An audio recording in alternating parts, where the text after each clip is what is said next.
Assalamu alaikum wa rahmatullahi wa barakatuh. Today we are going to cover chapter 13. Chapter 13, it takes us in two lectures because we talk about implementation. The first lecture we cover, most of it, it's the testing, coding and testing. Actually, coding, there is no such standard or whatever because it depends on the individual. And the testing, we cover a lot of these type of testing, in software engineering. So we are going to go through coding and testing, and then we finish the rest of the activities in the next lecture. Implementation phase is the final phase in SD, not LC, in system development cycle.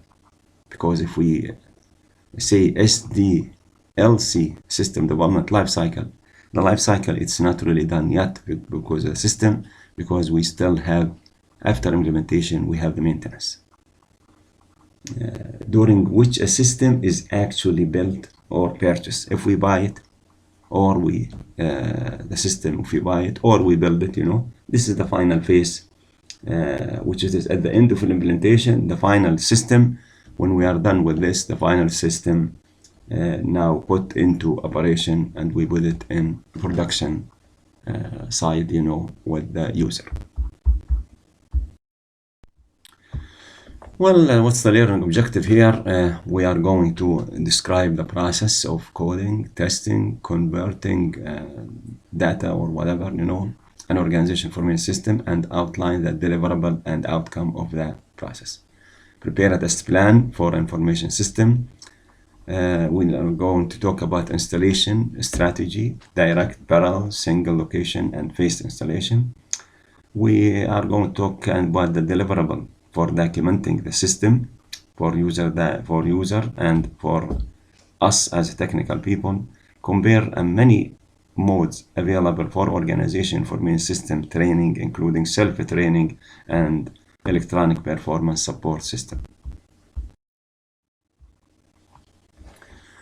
We're going to discuss also the issue of providing support for end user, the support at the end, when we move the system to production environment, how we're going to support it.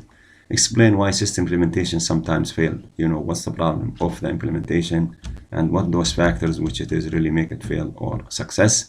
Describe a threat to system security and remedies that can be applied, and show how traditional implementation is should apply to electronic commerce application. Again, it's good really to have this diagram here, which it is represent the system development lifecycle. What we have done so far, the planning, just a quick look at it, we did the scope, the context diagram there, the boundary of the system, stakeholder. Then we discussed the feasibility study, risk. We put the schedule, a quick estimation to show, the critical path and whatever, Gantt chart. We went to the analysis, we collect requirement gathering, then we requirement structuring. We did the DFD, that flow diagram. After we take the context diagram, we explode it to level 0. We come up with level 0, the major entity. Then we went through level 1, level 2, etc. until we get to the primitive DFD. Then we went there in the analysis again. We did the logic modeling. After we finished the process modeling of DFD, we went the logic modeling. We took every program, every function, and we put the logic there. We use decision table, decision tree, pseudocode. Then the final activities in the analysis, we went through the ERD, entity relationship diagram, and we found the entity relation between them, etc., and all the rules on. Then we move on to the design. The design, we take that ERD and we come up with a schema of that database, which it is the database design and interface design. After we've done all these, now all the documentation are prepared, for the programmer to write the program. We put all these in one, in a form, and we give it to the programmer to start coding and then testing etc. until we reach the installation here. Well, there are many activities, but major activities here in the system implementation is the coding. Actually, we finalized the specification before the coding. Then we did the coding, writing the program, whatever. We inspect actually the code through some reviews. Then we test it, which is testing, and we'll see all type of testing. Then we install it at the end. But before installation, we finalize the documentation. Because documentation, we are building it from the beginning. From phase one, we build the documentation. We have to come up with a plan how we're going to train the user, and another plan how to support the system after installation. Well, what's the purpose for system implementation? To convert the final physical system specification, all the document we have, into a working and reliable software. To document work that has been done, right? Everything there, and to provide help for current and the future user. The documentation, it will help for training the future user, and it will help us again in maintaining the system. Well, testing, coding, testing, and installation. As we said, this is three activities of the major activities we are doing here. Coding, physical design specification are turned into a working program, a computer code. Testing, we test the code. Tests are performed using various strategies, many different strategies, as we are going to discuss later on in this lecture. It's performed in parallel with coding sometimes. Sometimes it depends, on the process model we are using. If we're using like extreme programming, or agile or whatever, we're saying that coding, testing, coding, specification, coding, testing, they are interleaved, متداخلات مع بعض من بعض. Final installation, after we finish everything, the current system is replaced by a new system, or a new system has been put in production. What are the deliverables of these three major activities? With coding, the code deliverable, the outcome of it is really the code and the program documentation. So code and documentation. The same, with the definition of software. Remember, in software engineering, we said software is really the code and the documentation, the program and the document of it. Testing, of course, test scenario, test plan, and test data. And these, are done early in the process, from the analysis and the design, in the analysis and design, we did all these, the test plan, and we come up with the test data and use the test cases. And here we have the result of the program and system testing. What is the result of those test cases? Installation, of course, it is, since it is the final thing, we have to have the user guide ready, user training plan. Again, we have really to actually, before install the system, we have to train the user. Installation and conversion plan. How we're gonna install it? We're gonna install the system, all at once, or we're gonna incrementally in pieces or by location, etc., as we're gonna see it later on in the next lecture. And we are going to talk about the conversion, how we're gonna convert the data from the existing system to the new system. Software and hardware installation schedule, data conversion plan, when we're gonna convert it, how we're gonna write programs to convert this data from an old system to the new system, site and facility remodeling plan. Because we done here like reframing, because there is, with a new system, we have really a new system, a new structure for that system. Within documentation, we have really, as we said, two audience for the final documentation: information system personnel, us, technical document, who will maintain the system throughout its productive life, which it is really going to be useful later on in the maintenance, And people who will use the system is like the user manual as part of their daily lives. We have to create a user manual for them. And user training, application specific. We train the user for a specific application, and as we're going to see later on, what kind of training we're gonna do, who really is gonna do it, are we gonna do it, or some companies, etc. All this information, we'll talk about them later on in next lecture. General for operating system and off-the-shelf software. I mean, if we build it or if we buy it, commercial of the shelf, I think we need really to train the user how to use it. What's the outcome for this documentation and training and support plan, whatever? In that documentation, system documentation and user documentation. Technical document والuser manual. User training plan, of course, classes, tutorials, online training or whatever, all these kind of, we're gonna create them. User training modules, training material, computer-based training aids. User support plan, the plan later on, in the maintenance, are we gonna have like a help desk or online help, bulletin board, and other support mechanism, the one we are going to talk about in next lecture. Software application testing, a master plan, as we said, is developed during the analysis phase. During the design phase, of course, we put the unit, system, and integration test plan we develop at that time. In other words, in the analysis and the design, we build the whole test plan. The analysis, while we collect a requirement, we try to find out some requirement we are going to test later on. The actual testing is done during implementation, of course, after the program is written. A written test plan provide improved communication among all parties involved in the testing. So we have to document it, because we need to document every test case we have to do and what is really the result, and we show it to the customer. Of course, test and the test plan, really, it is a big, because testing needs a material to test, a person or a people who gonna test it, hardware, software, a place, etc. So we have really to build a plan. The plan actually include, kind of these 5 different major things. First of all, introduction. Introduction, we have to describe the system to be tested.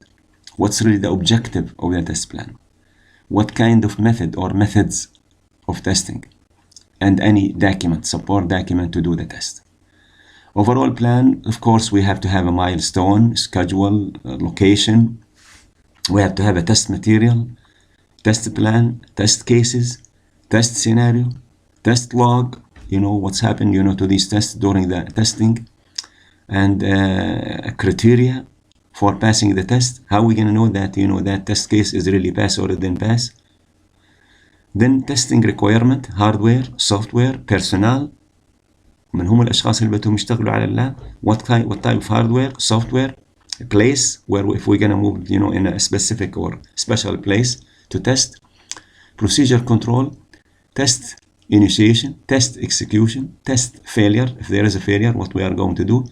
Access, change control, document control. Test specific or component specific test plan. What's the objective for each component? Software description, method, milestone, requirement, criteria, result, execution control, and attachment.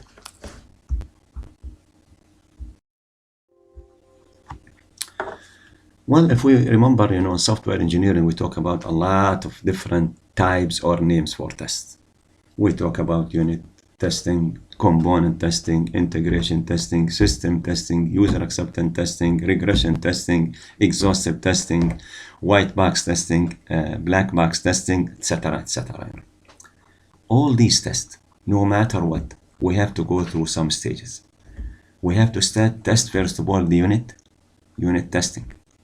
The unit, you as the programmer, you take the test cases as we just mentioned now. It is part of the document, and you run these test cases against that unit. If everything is passed, that's it. You give it to, you give the program to the analyst. Then, after that, it start the integration testing. Unit and unit, module and module, subsystem and subsystem until we reach the system testing. So the integration testing, we integrate those pieces bottom up until we get the system testing. Then we do the system testing. We test the system for emergent properties, for non-functional requirement, performance, security, safety, etc. All these kind of things. Then finally is the user acceptance testing. User acceptance testing is the last testing before we move the system or the product to the production environment. But actually for user acceptance testing, we don't really wait until that time. Some of it we could really bring the user in the unit testing and show him the result there, because the unit testing, it is, as we saying, it is like a defect testing to find, if there is a defect in this unit. In any way, here we're going to talk about 7 different types of testing, and all these tests either static or dynamic technique. Static testing means that the code being tested is not executed. Static testing, actually, we call it inspection somehow. We inspect it. Dynamic testing involves execution of the code. Test is an automated or manual. If it is automated or manually we are doing it, automated means computer conduct the test, while manual means that people complete the test. Well, we start with inspection. Inspection, walkthrough, or test checking, all these are really comes under inspection. The static one, not the dynamic. We don't use the computer here. We don't use we use the program here to inspect it. It is like a walkthrough. It is a review. And let's see each of these, what really the function of. Inspection, a testing technique in which participant examine program code for predictable language-specific error, syntax error. Walkthrough, a peer group review of any product created during the system development process, including code, whatever, to see if really you are going through the standard we are following here in this institution or in this company. Test checking, a testing technique in which the program code is sequentially executed manually by the reviewer. We work here as really a computer. We went through the logic of the program and see and come up with the result at the end. Actually, inspection and checking, now we don't do them. We let the program do this dirty work. We don't have really to walk through. It is really a review. We review the program, the program code to see if you follow a standard, the standard we have, in our company here. Unit testing or component testing, whatever, each module, each program is tested alone in an attempt to discover any error, any defect. And we call it actually defect testing here. Integration testing, a process of bringing together all the program, model, whatever, as we said, unit and unit, make module, module and module, make subsystem, subsystem and subsystem, make a system. So all these we don't, we test them bottom up. The process brings together all of the modules that a program comprises for test purpose. Modules are typically integrated in a top-down incremental fashion. Modules are typically integrated in a top-down. I doubt it. It is bottom-up. We do a module with module to create a subsystem. Well, a system testing, bringing together all the program, all the function of the system, now together, and we check for some of the emergent properties, as we're saying. We don't really check here for defect as we did in the unit testing. We look at the system as a whole and we see if it is really fast, if it is secure, if it is, which it is the non-functional requirement. Programs are typically integrated in incremental fashion. I don't like to say a top-down, it is a bottom-up. Well, step testing is a technique used in testing modules, especially where modules are written and tested in a top-down fashion, where a few lines of code are used to substitute for subordinate module. I mean, if there is a program which is called another program, instead of you call that program, you substitute that program with, if you lines there. And because why? Because you need to test that program alone by itself, and the other program, the one we are calling, it is not done yet. So really you make that call, and when it is done, both of them, then we take these few lines and we substitute with the function or the name of that module, the call of that module, and we do it in the integration testing. But the step testing, we do it in the unit testing. When it is standalone, well, actually we do a lot of these things when you want to display, a variable to see if there is a problem, what happened, with that variable. You display it, you do many displays there, but at the end of the, when you finish that program, you get rid of all these lines there, the displays, whatever, and you replace them by a line which it is useful for that program. The testing process, purpose of testing is to confirm that the system satisfies requirement. Testing must be planned, of course. So we have to have a test case. Test case, as we said, we did that, in the test planning, we did it in the analysis, and then we fill it, most of it really, in the design. Test case is a specific scenario of transaction, queries, or navigation path. Well, any problem, any requirement you need to test, you put it in a test case. And in test case, it should have like the name of the test case, the number of it, what's the input, what's the expected output, and any comment, anything, in a special form for that one. Okay. Test case represent either a typical system use, critical system use, or abnormal system use, whatever. Any problem, any requirement we need to test for. Test cases and results should be thoroughly documented. And that's why we said, why? Because the test case is done by the analyst who really put the test case.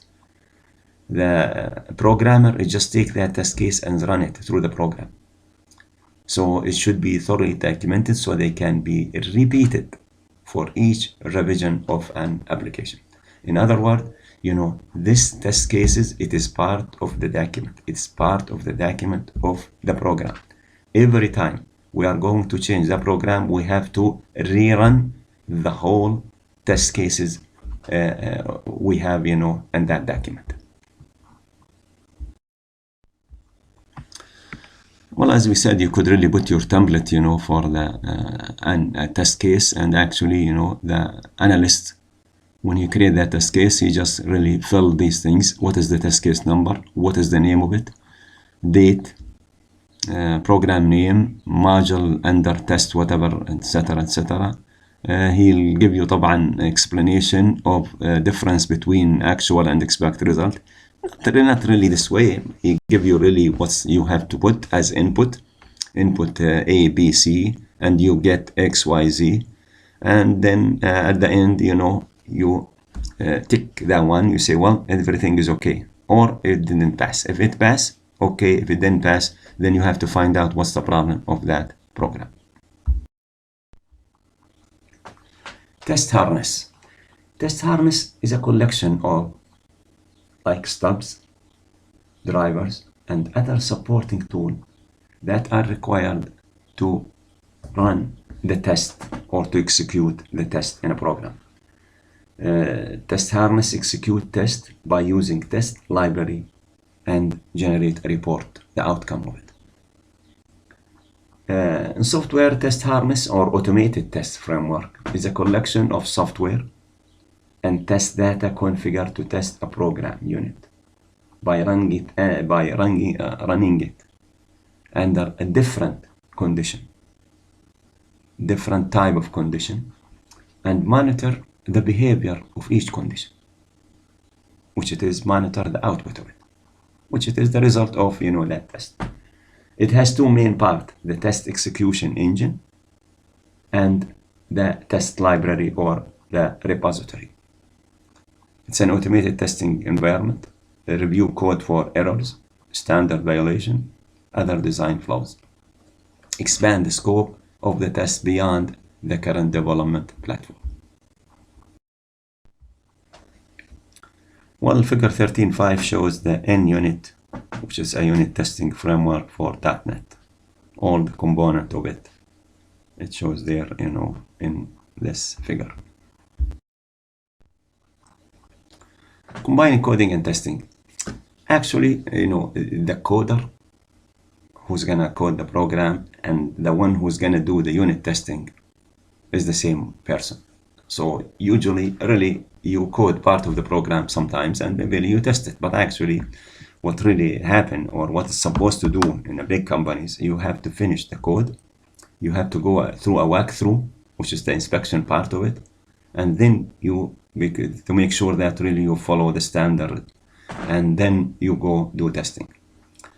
But with the agile, with extreme programming, with all these actually inspection, coding, testing, all these are interleaved. متداخلات بعض من بعض. Coding and testing often go together. Big companies have dedicated staff, test staff. If you have really dedicated test staff, this means they are not really the coder. After we finish, and this is what really was going on. After we finish the unit testing, the coder or the programmer, now its job is done. The integration testing, system testing, user acceptance testing, it is done by a different test staff. With extreme programming, a common technique is refactoring. It's an extreme programming when we say it's a pairwise programming. Yani two people working and two programmers work on the same program, and refactoring it's always changing the code. You write a program, you write a code, I change it, I write a program, you change it, etc. Until refactoring, they saying make a program simpler after adding a new feature to it to make it really structure, easy to change, to maintain, and probably effective. Well, acceptance testing, it is a level of software testing, and we reached that level now after we did the unit testing, integration testing, system testing, and now we are user acceptance testing. So it's a level of software testing where a system is tested for acceptability. The purpose here is to evaluate the system compliance with business requirement and assess whether it is acceptable for delivery or not. It is the process whereby actual user tests completed information system, the end result either accepted or rejected. Well, here we have alpha testing and beta testing. Alpha testing is a type of test performed to identify if there are bugs in the system before releasing that system to the user or to the public. Beta is performed by clients who are not part of the organization. Actually, both of them, the user alpha or beta, the user done it. The user tests the program in our environment, not in production, but it is in test environment with some simulated data. Beta testing, we plug in the system, we install the system in his area, he tests it in a real data. So the beta, it is really like in a production. He tests it in a production environment, but alpha is tested in a testing environment with simulated data. Well, acceptance testing, alpha, it's really a user acceptance testing, which it is one type of it. He done it in our environment, and not really in production environment, but in test environment, we're using simulated data. So again, we test it, and that's why sometimes they call it actually like a system testing, because they test the system, the emergent properties of the system as a whole. Like security, safety, performance, all these kind of things, So the type we test of really they do here, it's like recovery testing. Force the software to fail in order to verify that recovery is properly performed, like by time and really easy to bring it back. Security testing, verify that, you know, a protection mechanism, it is really built, it's okay, and it won't let any hackers to enter the system easily. Stress testing, try to break the system if it is breakable, but we try to break it to find out. Recovery testing, as we said, you know, how long it takes to recover, and to see what really make the program, what really can really break the system. Is it, you know, how many users probably they could really work on the system to make it a break or whatever. Finally, the performance testing, determine how the system perform in a range of possible environment in which it is maybe used. Again, here we test it in simulated data. Performance, probably it is, because we run it against a test data. And usually the test data, we don't have really that many records in those tables. So what really we did back in 95, when we did that program, you know, for Detroit Diesel, we did an environment. A special environment looks like the production environment. In other words, you know, we download all the data in the production database and we upload it to the test environment, and we try to test the system to see how the system react when really the program deals with millions of records, not a couple of hundred from here or there. So to see how really the system perform in that environment. By now, I think we finished, you know, this lecture. Next lecture, we try to finish the implementation. We go through the rest of the activities of the implementation phase. Bye.